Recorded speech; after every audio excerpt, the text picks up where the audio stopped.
The US just launched another deadly strike in the Caribbean, killing 3 men on a small vessel that the Pentagon says was operated by a designated terrorist organization. That's right, American missiles, international waters, and a warning from Defense Secretary Pete Hegseth. If you traffic drugs, we will kill you.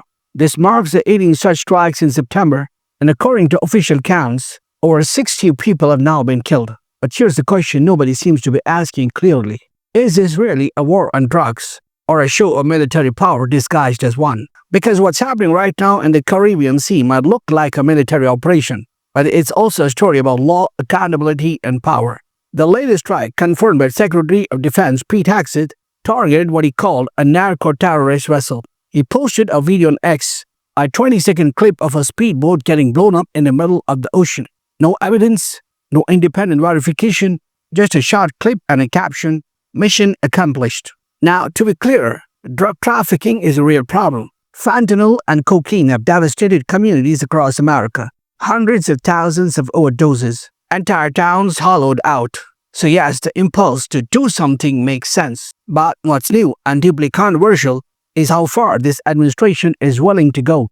President Trump has now authorized military strikes in international waters, claiming that drug traffickers count as terrorists under U.S. law. That gives the Pentagon the legal green light to use lethal force, even outside American territory, without a declaration of war. On one hand, supporters say this is long overdue.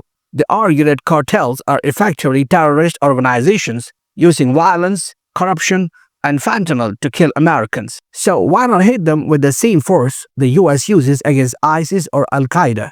Pete Hegseth himself said it bluntly, "If you want to stay alive, stop trafficking drugs." That's the message. Deterrence through fear. But critics, including human rights groups, members of Congress, and international observers, say this is extrajudicial killing, plain and simple. No due process, no proof, just drone strikes and press releases. And look, you don't have to be a foreign policy expert to see why that's alarming.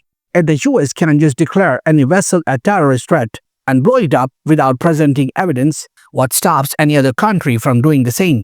Imagine China sinking a fishing boat near Taiwan and saying, "Oh, they were smuggling weapons," or Russia hitting a ship in the Black Sea and claiming terrorist connections. You'd call that an illegal strike. So why is it different when it's us? Here's where it gets even more complicated. Democrats and even some senior Republicans are demanding to know the legal basis for these attacks. The United Nations Human Rights Chief Volker Turk condemned them as violations of international law. Senator Adam Schiff tried to push a bill that would limit Trump's power to launch strikes without congressional approval, but it failed by just 2 votes.